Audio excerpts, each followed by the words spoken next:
আল্লাহর কথা দিল দিয়া শোনো, আন্তরিকতা নিয়ে শোনো। হতে পারে ইনশাআল্লাহ তোমার মধ্য থেকে আল্লাহ তাআলা উম্মতের, পৃথিবীর ইসলামের সবচেয়ে বড় খেদমত নেবে। কে জানতো ওমরকে দিয়ে এত বড় খেদমত আল্লাহ নিবে? বাহ্যিক দৃষ্টিতে কোনো সম্ভাবনা ছিল না। বোঝেন নাই কথাটা? বাহ্যিক নমুনায় ছিল না। কেন? কিতাবের মধ্যে আছে হযরত ওমর রাদিয়াল্লাহু তাআলা আনহু ইসলাম গ্রহণ করার আগে যুবক বয়সে এক মহিলার ভাড়ায়, মানে চুক্তিতে বকরি চড়াইতেন। মানে মহিলার বকরি উনারে নির্দিষ্ট টাকা দিত, উনি বকরি চড়াইয়া দিতেন। তো প্রতিদিন সকালবেলা উনি হযরত ওমর রাদিয়াল্লাহু তাআলা আনহু যে বকরি নিতেন, এই বকরি সন্ধ্যাবেলায় ফিরাইয়া আনলে একদিনও গুন্না, মানে কয়টা নিছে অন কয়টা ফিরে আইছে, উনি গুন্না বুঝাই দিতে পারত না। এরম সোজা ছিল। ও মনে নাই কে যায় কয়টা নিয়েছিলাম, মনো 35টার কম হইতো না, মানে একটা আইডিয়া করে করতো, বুঝলে গেছে আর কি। এতটা সহজ সরল ছিলেন। ঠিক মতো ছাগল বকরি গুনে রাখতে পারতেন। ওনার আব্বা খাত্তাব প্রতিনিয়ত উনাকে বলতেন, হায় ওমর, তোরে নিয়ে আমার ভবিষ্যতে কি হবে আমি বুঝি না। আহারে তুই দুগা ভাত খাবি কেমনে? তোর জিন্দেগি চলবে কেমনে? তোর ভবিষ্যৎ তো অন্ধকার। সেই মানুষটা ওমর। সেই ওমর পরবর্তীতে 10.5 বছর এক টানা অর্ধ পৃথিবীর বাদশা ছিলেন। বাঘে ছাগলে এক ঘাটে পানি খাইতো। পৃথিবীর সমস্ত কাফের বেঈমান, ইহুদি, খ্রিস্টান এই ওমরের নামে থরথর করে কাঁপত। আল্লাহর নবী বলছে, ইন্না শাইতান লা ইয়াখাফুক, শয়তান ওমর তোমার নামে ভয় পায়, ইবলিস ভয় পায় তোমাকে। কি পরিমাণ খেদমত আল্লাহ তাআলা উনাকে নিয়ে নিছে। জমিনে উনি কথা বলতেন, আসমানে আল্লাহ তাআলা জিবরাইল পাঠাইয়া ওই কথা ওহী নাজিল করতেন। কোরআনুল কারীমের বহু আয়াত আছে যেটা জমিনে ওমর বলছে, আল্লাহ তাআলা জিবরাইল পাঠাইয়া বলছে, বন্ধু এইটাই যেটা ওমর কইছে, এটাই কোরআনের আয়াত। এরকম আল্লাহ তাআলা এই পরিমাণ যোগ্যতা উনাকে দান করছে, যোগ্যতা দান করছে। এজন্য বাপ, আমরা আমাদের এই ছেলেদের থেকে আশা করতে হবে ইসলামের জন্য, দ্বীনের জন্য, আগামী দিনের জন্য, আগামীর সময়ের জন্য আমরা যদি ইসলামকে নিয়ে স্বপ্ন দেখি, নতুন কিছু ভাবি, তাহলে অবশ্যই আমাদেরকে আমাদের ছেলেগেরে আগলায় নিতে হবে। আমি হিন্দুর ফুট দিয়ে তৈতো না, আমার কথা বলেন না কেন? ইহুদির ফুট যত বুদ্ধিমানে হোক আমার কি, খ্রিস্টানের সন্তান যত বুদ্ধিমানে হোক আমার কি, আমার সন্তানেরা। এজন্য আজকে সময়ের প্রয়োজন। দোস্ত, কবিতার দরদ দিয়ে ফিলিস্তিনের কথা বলছে। মূলত বিষয়টা বাপ, প্রত্যেকেই প্রত্যেকের কলিজা ছেঁড়া আবেগ প্রকাশ করতেছে, কিন্তু মূল বিষয় এটা মনে রাখতে হবে, ফিলিস্তিন নামের যেই জায়গাটা, এই ফিলিস্তিন খোদার কসম এটা নির্দিষ্ট একটি অঞ্চলের মুসলমানের সমস্যা নয়, বরং গোটা পৃথিবীর 250 কোটি মানুষের রক্তের সাথে মিশে থাকা, আমাদের অস্তিত্বের, আমাদের ইসলামের, আমাদের মোমেনের সকলের হৃদয়ের স্পন্দনের নাম ফিলিস্তিন। ফিলিস্তিন কোন এক এলাকার মানুষের নাম, ফিলিস্তিন একটি ভূখণ্ড নয়। ইয়াউমিল কিয়ামাতি মান ইয়াসুমুহুম সুআল আযাব ইন্না রাব্বাকা লাসারিউল ইকাব ওয়া ইন্নাহু লাগাফুরুর রাহিম।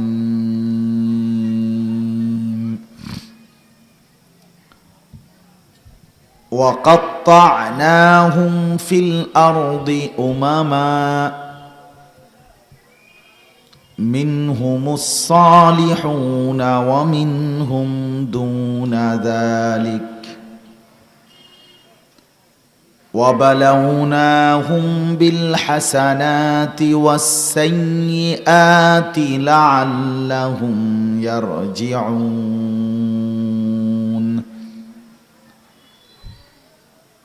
فخلف من بعدهم خلف ورثوا الكتاب يأخذون عرض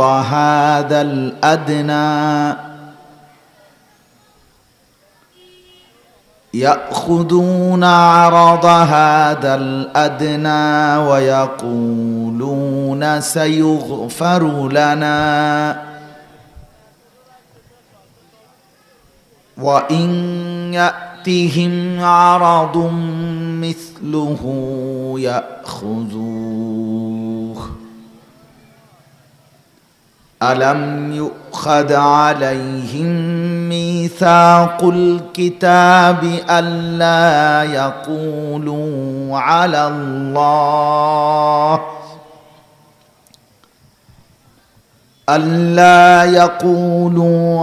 الله إلا الحق ودرسوا ما فيه والدار الآخرة خير للذين يتقون أفلا تعقلون والذين يمسكون بالكتاب وأقاموا الصلاة إنا لا نضيع أجر المصلحين صدق الله مولانا العظيم وقال النبي صلى الله عليه وسلم اتق الله حيثما كنت اللهم صل على محمد وعلى آل محمد كما صليت على إبراهيم وعلى آل إبراهيم إنك حميد مجيد اللهم بارك على محمد وعلى آل محمد كما باركت على إبراهيم وعلى آل إبراهيم إنك حميد مجيد سبحانك لا علم لنا إلا ما علمتنا إنك أنت العليم الحكيم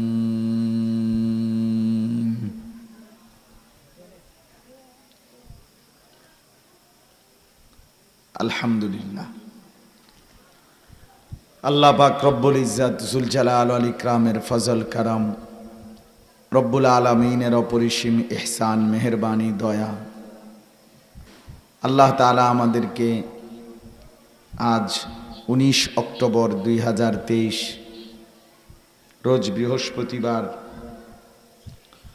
নোয়াখালী জেলা বেগমগঞ্জ উপজেলাধীন তালুয়া চাঁদপুর দারুল উলুম মাদ্রাসার উদ্যোগে আজকের এই 54তম বাৎসরিক ওয়াজ মাহফিলে আল্লাহ তাআলা আমাদেরকে আসবার বসবার জমা হওয়ার এতটা রাত অবধি আল্লাহর জন্যই সবর করবার তৌফিক দান করেছেন সকলেই বলি আলহামদুলিল্লাহ মুআজ্জাজ মুহতারাম হাজিরিন রাত অনেক হয়েছে 10:30টার উপরে বাজে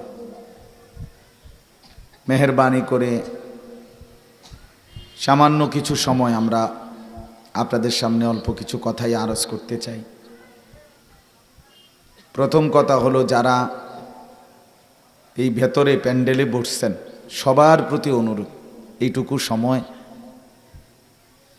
নিজেকে কষ্ট করে হলেও আন্তরিকতা নিয়ে, সুন্দর করে মনোযোগ দিয়ে, মানার মানসিকতা, বুঝার মানসিকতা নিয়ে আল্লাহর কথাকে মহব্বত করে শুনতে থাকেন। বিশেষ করে যারা এই হাতে ধরে মোবাইল রাখছেন, আপনারা সবাই এই মোবাইলগুলো নামায় ফেলেন। ছেলেদের হাতেও আছে অনেক, ভাই তোমরা সব নামাও। এইটা যতক্ষণ হাতে ধরা থাকে মোবাইল বড়টা, ততক্ষণ নিজের দিলের মধ্যে, কানে কোনো কথা ঢোকে না, কোনো ফায়দা হয় না, এতে তেমন কোনো লাভ হয় না। এই বেহুদাই রেকর্ড করলাম আর কি। এরম কত হাজার হাজার ওয়াজ তোমার মোবাইলে, আপনার মোবাইলে রেকর্ড ফুরে রয়েছে। ওয়াজের জায়গা তো ওয়াজ, আমনের জায়গা তো আমনে, আমনের ওয়াদেই চলেন, ওয়াজ ওয়াজের।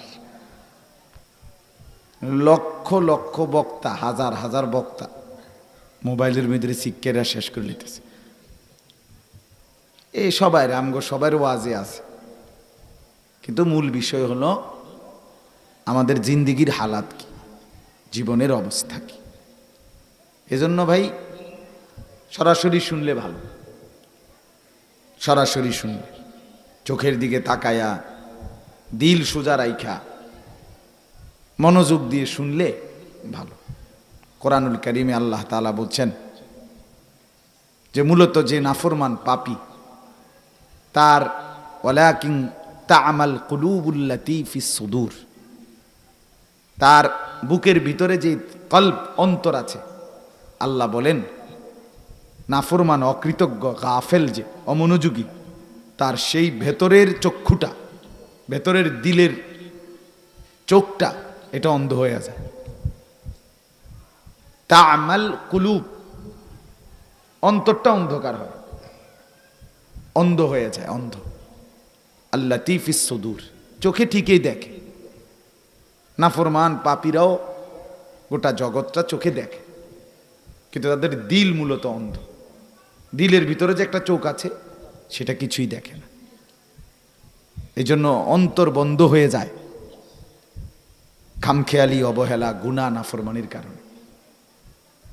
এই জন্য তো সবাই মনোযোগ দিই। 2 নাম্বার কথা হলো, ভেতরে বসে যত ছেলে পেলে, ছোট বড়, এই বুট বাদাম খাইতেছে, এই বুট বাদাম খাওয়া বন্ধ করে। এটা একটা অসভ্যতা, এটা একেবারেই অসভ্যতা, বর্বর বর্বর আচরণ। এটা এক ধরনের অভদ্রতা, অসভ্যতা। আল্লাহর দেওয়া রিজিক সম্মানের সাথে খেতে হয়। রিজিক সম্মানিত জিনিস, এটা এইভাবে ফিক্কা মাইরা মাইরা খাওয়ার জিনিস না। এটা বুটে হোক, বাদামই হোক, ছোট্ট হোক, এটা সামান্য হোক, কিন্তু এটা তো রিজিক, তো আল্লাহর দেওয়া খাবার কিনা, খাবারকে সম্মান করতে হয়। কোরআনুল কারীমে আল্লাহ তাআলা হালাল রিজিকের ব্যাপারে শব্দ ব্যবহার করছে, রিজকুন কারীম, পবিত্র রিজিক, সম্মানী রিজিক। অতএব রিজিক সম্মানী, পবিত্র, একে ইজ্জত করা চাই। এই জন্য ভাই সবাই এখানে যারা বসছ, ছেলেরা কেউ বুট বাদাম খাবে। 3 নম্বর কথা হলো, ডানে বামে কথা বলবেন না। এই অল্প বয়সী ছেলেদেরকেও বলতেছি, আমি সুন্দরভাবে কিন্তু বলতেছি, এখন একটু পরে ধমক দিয়ে উঠাই দেব। তোমার মতো 2-4 বেড়া ওয়াজ না শুনলে কোনো অসুবিধা নেই। অপদার্থের দুনিয়াতে বহুত, পদার্থই কম, পদার্থই মূলত কম। কালিলাম মা তাশকুরুন, আল্লাহ তাআলা বলছে আমার কৃতজ্ঞ বান্দা, শুকরগুজার কম। ওয়ালা তাজিদু আকসারাহুম শাকিরিন, ইবলিস শয়তান বলছে আল্লাহকে, আল্লাহ আমি তাড়াইয়া দিলেন, দুনিয়ায় যাইতেছি, তো মনে রাখেন আপনার বান্দাকে এই পরিমাণ গুনার ওয়াসওয়াসা দেব, কুমন্ত্রণা, শেষ পর্যন্ত আপনার অধিকাংশ বান্দাই আপনি দেখবেন অকৃতজ্ঞ। তাহলে কি বোঝা গেল? শুকরগুজার কম, অকৃতজ্ঞ। তাহলে এই জন্য কইছি অপদার্থ বেশি, পদার্থ কি কম, কামিলা কম, আকামলাই বেশি, গাফেলেই বেশি। কোরআনুল কারীমের মধ্যে আছে যত লোক জাহান্নামী হবে তার ভিন্ন ভিন্ন একটা পরিচয় আছে, আর সম্মিলিত একটা পরিচয় আছে। ভিন্ন পরিচয় মানে হলো কেউ কাফের, কেউ মুশরিক, কেউ মুনাফিক, কেউ ফাসেক, কেউ বিদআতি, ইত্যাদি ইত্যাদি। কিন্তু সবগুলোর একটা সম্মিলিত পরিচয় আছে, উলাইকা হুমুল গাফিলুন। আল্লাহ বলেন যত লোক জাহান্নামী সবার একত্রে পরিচয় হলো এরা সব গাফেল, এরা মূলত কি খামখেয়ালি, গাফেল। এজন্য প্রত্যেকে মনোযোগ দেয়।